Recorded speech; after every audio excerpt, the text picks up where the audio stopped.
Coming to you live from, well, Optima Horizons and McManus. It's Kellogg Update.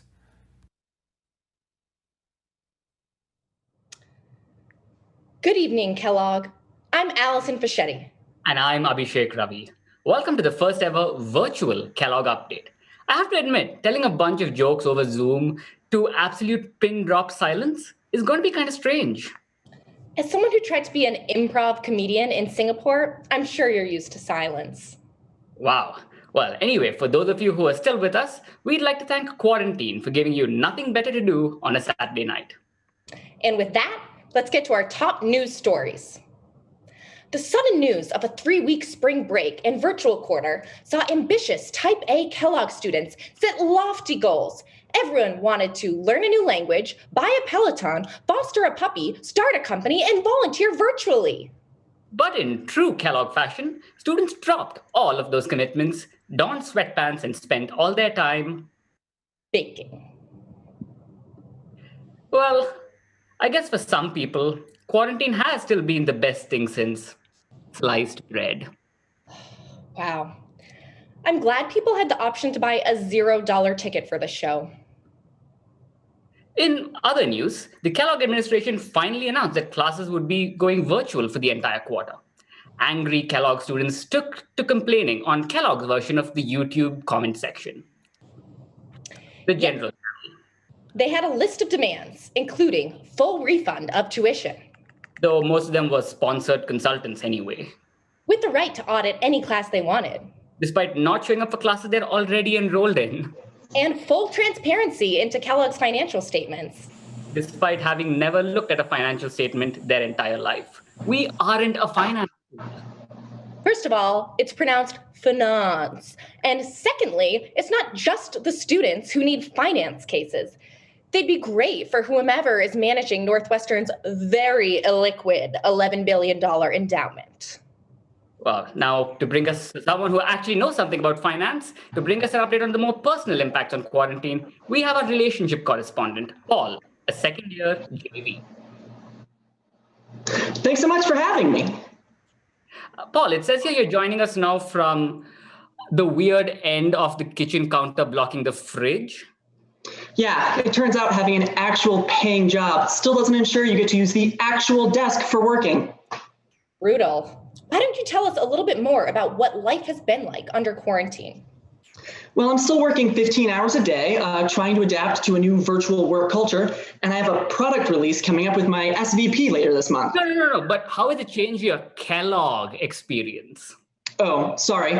I forgot that somehow a 3-credit course load in a quarter where every class is already passed no credit is the pinnacle of stress. Whatever happened to your P's get degrees mindsets?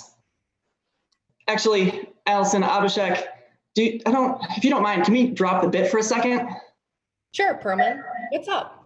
Does it feel to you a little bit like we're trying to shoehorn a JV perspective into our show last minute? I feel like we were really as inclusive as we were aiming for. It would have found its way into a skit. Hey, that's not fair. I have a friend who's a JV, and also planning and writing an entire show is complicated.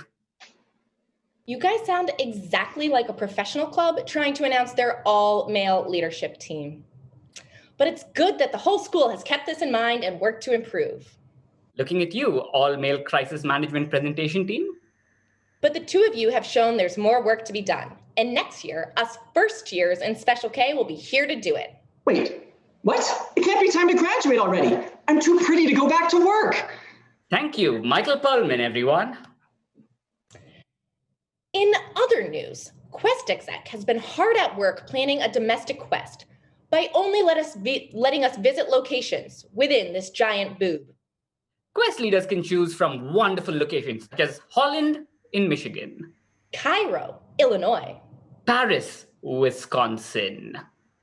And in an effort to sustain the economy, Quest exec decided to set the price to $800 for just one weekend. Wow. Can't wait to see all the cheese curds they're going to buy for the big reveal. I mean, actually, I think the bigger problem here is figuring out all the logistics with so little time. Can you imagine the complexity for Quest Mystery? Figuring out how to baby bird given the 6-foot distance requirement? I mean, if they can figure out how to mute and write connecting to audio as their Zoom name to avoid cold calls, I'm sure they can figure it out. Exactly. And there are great contingency plans for a local quest. Every single student is going to take a walk to the Lonely Planet Guide's new #1 tourist attraction in Evanston, the Baha'i Temple. In other news, the shift to a virtual quarter saw the arrival of 2 new entities. One of them is a central figure of authority that ensures the entire school runs smoothly by fully controlling all aspects of operations. And the other is Dean Hannafy. Wait, what does DIY Kellogg stand for? Do it yourself. Then why don't they let anyone else share events? I don't know. I mean, but the DIY's cutest pet competition saw Kellogg students demonstrate their type A attributes and channel their inner Paul Revere to win votes for their pets, with the final showdown engaging more than 180 students. The same could not be said about their virtual TG, which engaged 8 participants. It's clear that the real reason the students were at TG was not to build meaningful relationships with future business leaders, but the free White Claws. With that, we're excited to welcome our newest and most technologically capable dean yet, Dean Hannafy. You've got this, Greg. Don't mess this up. They're going to love you. They love Case of the Mondays. They love those emojis. Dean Hannafy, we're live right now. Like, people can see. Sorry. Thank you, Abhishek. Of course. Hello, Kellogg. You can call me Greg. So, Dean Hannafy. Greg. Greg. Greg, tell us about your new role. How has the transition been? Well, it's been great. I love being the associate dean of operations and degree program, and you can just call me the fun dean. So tell us, what have you heard from the students? Well, first off, we heard that students they want their fun back. No, Greg, they mean refund. They want their refund.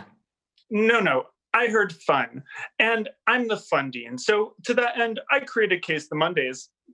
Greg, tell us, how ever did you come up with Case of the Mondays?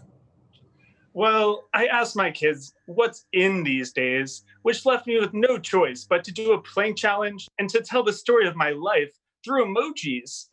It's really hard to be the fun dean when the school's ramp-up notes advise against it. Wait, ramp-up notes? Tell us more about those.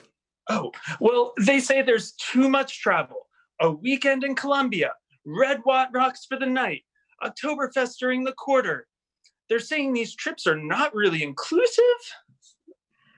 Oh, and there's another point here. They want Kellogg to stop being a party school. No more onesies? Check.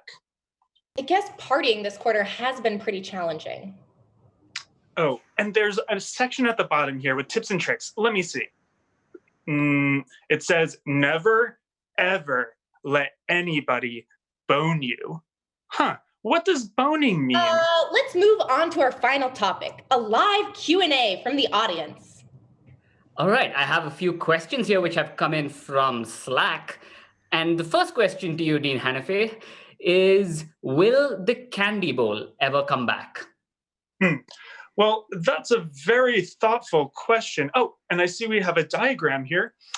Well, this situation is very similar to this picture of grapes.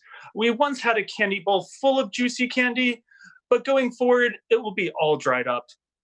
I'm sure that's unfortunate. But another question coming in is more financy. I hope you're up for this. It says, if Kellogg were a publicly traded company, would the benefits of a debt tax shield outweigh the need to get a name sponsor for the Global Hub?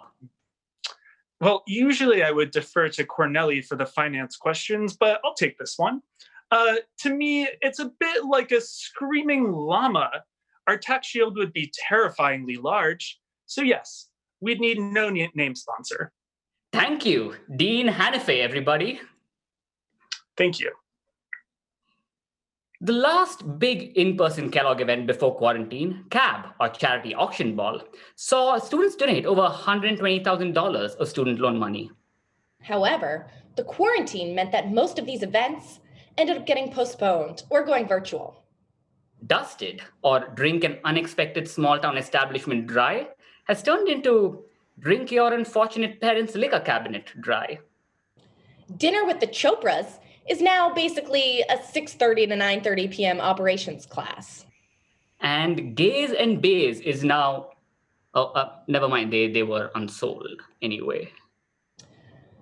Finally, this year also saw the launch of the MBA Battle Royale, an event branded as a game show between top business schools, descended into a dumpster fire of jokes about male genitalia. Abhi, what do you have to say for yourself?